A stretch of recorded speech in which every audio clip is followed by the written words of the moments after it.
Today we will discuss chapter 9. It is solar radiation, heat balance and temperature. But in today's session we will discuss about the solar radiation. As we know, the source of heat and energy on earth, it is the sun, which is the ultimate source of energy on earth.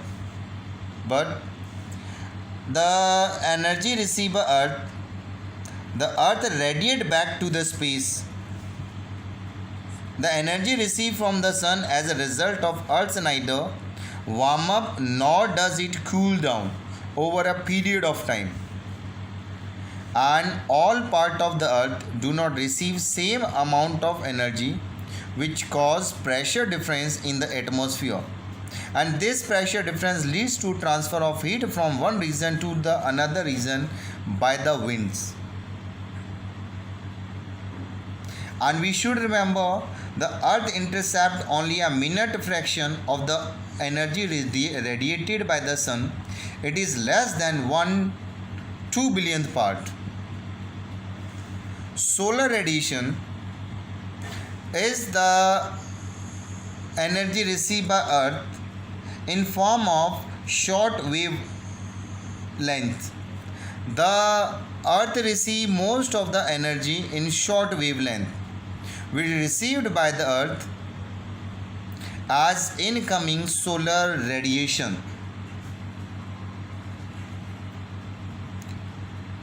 The word insolation is a contracting. Insolation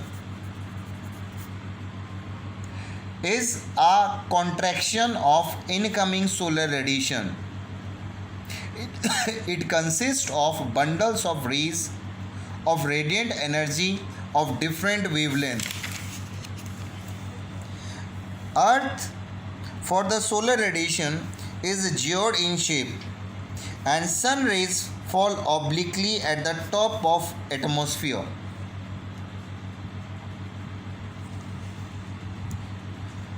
As well, there is solar constant.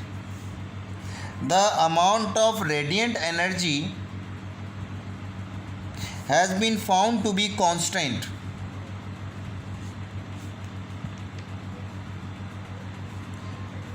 The solar constant is defined as the rate at which solar radiation is received outside the earth atmosphere on the surface perpendicular to the sun rays.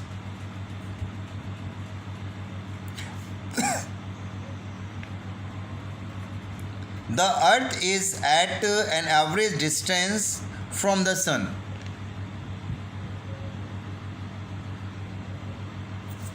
On an average, the earth receives 1.94 calories. 1.94 calories per square kilometer per minute at the top of its atmosphere, and the solar output received at the top of atmosphere varies slightly in a year due to variation in the distance between earth and sun. The distance of earth and sun, average distance, is 149.5 million kilometer, but there is variation. On 4th of July, this position is called aphelion, and on this day earth is farthest from the sun. This distance is 142 million kilometer, and on 3rd of January the position is called sun and earth is called perihelion, and earth on this day is nearest to the sun. In this position earth is 147 million kilometer away from the sun.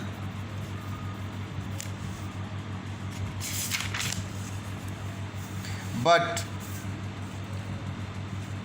this variation in the solar output does not have great effect on the daily weather changes on the surface of earth, and the factor which affect the variability of insolation at the surface of earth are the radiation of earth on its rotation of earth on its axis, the angle of inclination of sun rays, length of the day, transparency of atmosphere, and the spatial distribution of insolation at the surface of Earth.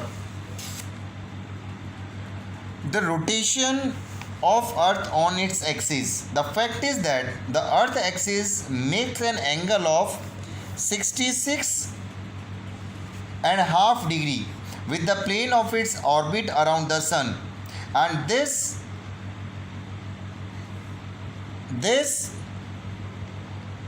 angle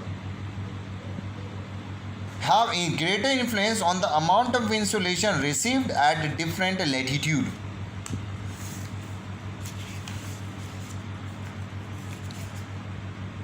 The altitude of sun, that is the angle between its rays and a tangent to the earth surface at the point of observation, control the amount of insolation received at the earth surface. As the elevation angle decreases, the area over which the radiation is distributed increases.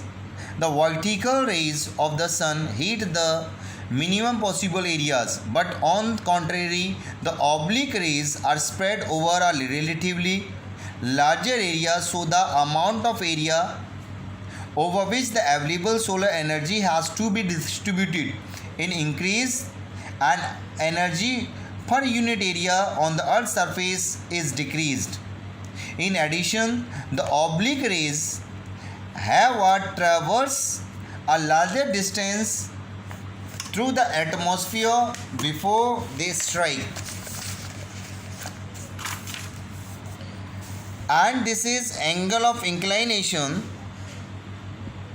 which determine the amount of insolation received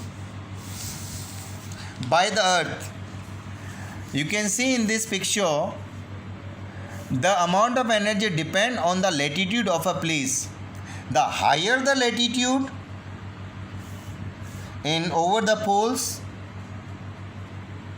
the less the angle they make with the surface of earth, and resulting in slanting sun rays. Over poles there is a slanting sun rays.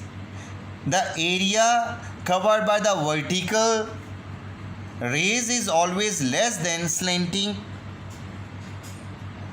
sun rays. As you can see over the equator, in this tropical area, over the 0 degree latitude, the amount of energy is more, and if the energy get distributed, the net energy received per unit area also decreases. Moreover, the slant rays are required to pass through greater depth of the atmosphere, as happening over the north and the south pole. The atmosphere resulting in more absorption, scattering and diffusion. The third factor, this is called length of the day, also an important factor which influence the insolation of an area. The duration of sunlight hours determine the length of day, which also affect the amount of solar radiation received at the surface. The longer period of sunrise shine ensure larger supply of radiation, which is particular area of the earth will receive. The latitude exercise the most dominant control over the duration of sunshine and the length of the day. Next factor is the transparency of atmosphere. Transparency of atmosphere is an important control on the amount of insolation which reaches the surface of earth. Reflection from dust particle, salt, smoke particle in the air is an important mechanism for returning shortwave solar radiation to the space.